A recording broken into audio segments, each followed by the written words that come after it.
Quelques jours plus tard, retour au château de Penne, la forteresse d'Axel Le Tellier. Ce matin, il n'a pas une minute à perdre. Ok, je me mets en place, même zone, zone 3. Pendant 5 heures, 150 tonnes de matériaux vont être héliportés.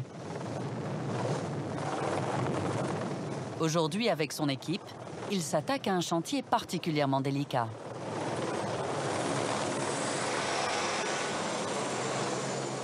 C'est un peu exceptionnel, c'est la première fois qu'on prend du béton avec l'hélicoptère, avec une toupie spéciale qui est affrétée. Et il faut une organisation assez pointue parce que le béton, ça n'attend pas. Il faut que l'hélico n'arrive pas trop vite. Et donc c'est toute une organisation avec la globalité des ouvriers, des entrepreneurs qui sont sur place. Ah, il ne faut pas se louper, on n'a pas le droit à une deuxième chance parce qu'on ne va pas casser pour redémonter, c'est pas possible. L'hélicoptère revient toutes les 2 minutes. Rien que pour acheminer le béton, une 50aine de rotations est nécessaire.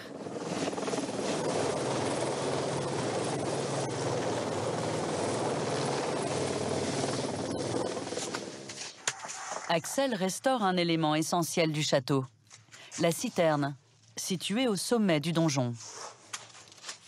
On ne comprenait pas comment il fonctionnait pour arriver à survivre. Et en fait, on a une citerne à eau qui récupérait les eaux de pluie, mais par ce trou d'ailleurs, une sorte de gaine intérieure. Et depuis le toit, les eaux rentrent dans la citerne et on a environ 40 mètres cubes d'eau qui permet de supporter un siège, on va dire, et surtout de pouvoir vivre tous les jours. 2 heures plus tard, la citerne est terminée.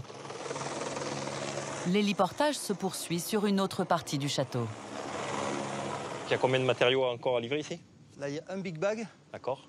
11 palettes de pierre et le paquet de perches.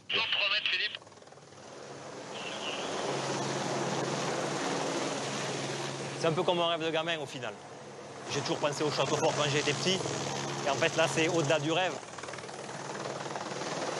Pour comprendre comment le château a été bâti, Axel reconstruit ce mur selon les techniques du Moyen-Âge, en utilisant un échafaudage en bois.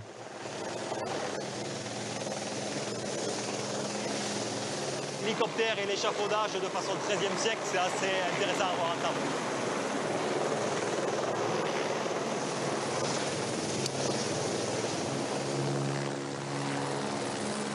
Les chevaliers du Moyen-Âge, ils étaient plus forts que nous.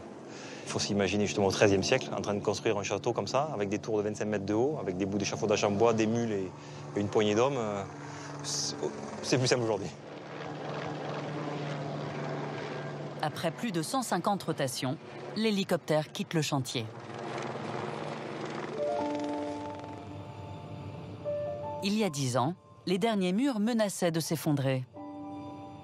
Axel a fait des travaux d'urgence, à commencer par l'une des parties les plus en danger, l'assommoir.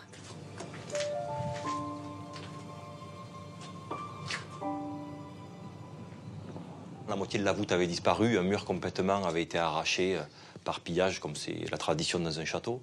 On a pu reconsolider et reconstituer cette voûte. On est heureux de l'avoir fait parce que sinon aujourd'hui on est sûr que ça se serait effondré. Je trouve cet endroit extraordinaire parce que c'est un système très simple, mais qui empêche les gens de rentrer dans une forteresse. À savoir, vous avez une porte défensive, vous frappez, vous ne plaisez pas trop à ceux qui habitent à l'intérieur du château. Vous avez une herse qui descend tranquillement et on se retrouve confiné dans un espace qui fait 2 mètres par 3. Et depuis les parties hautes, en fait, on a un petit trou qui permet de vous jeter des pierres et depuis le premier étage de tirer à l'arbalète. Et ce qui vous amène à avoir une durée de vie de quelques secondes. Mais vraiment, le principe essentiel d'une forteresse comme celle de Penne, c'est de faire en sorte que jamais vous puissiez rentrer si jamais vous n'êtes pas le bienvenu.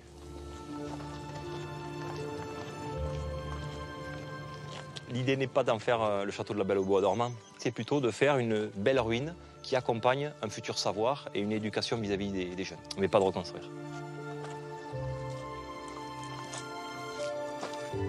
Axel nous conduit sur le dernier chantier en cours, tout au bout de la forteresse.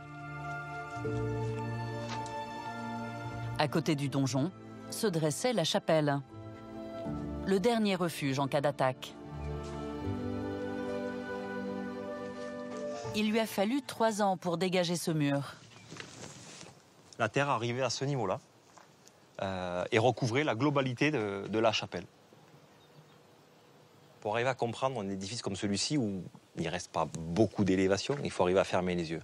Et si vous fermez les yeux, vous avez toujours le le sentiment et le souvenir, parce que tout le monde rentre dans un édifice religieux, de dire je rentre par une petite porte romane, dans un espace qui est bien entendu un peu sombre, parce qu'on est au XIe ou XIIe siècle. Un espace voûté, assez massif, des chapiteaux romans. Et après, au fond, dans l'axe, il y a une petite fenêtre à l'est, avec le soleil du matin qui arrive. Et ça y est, vous avez tout compris.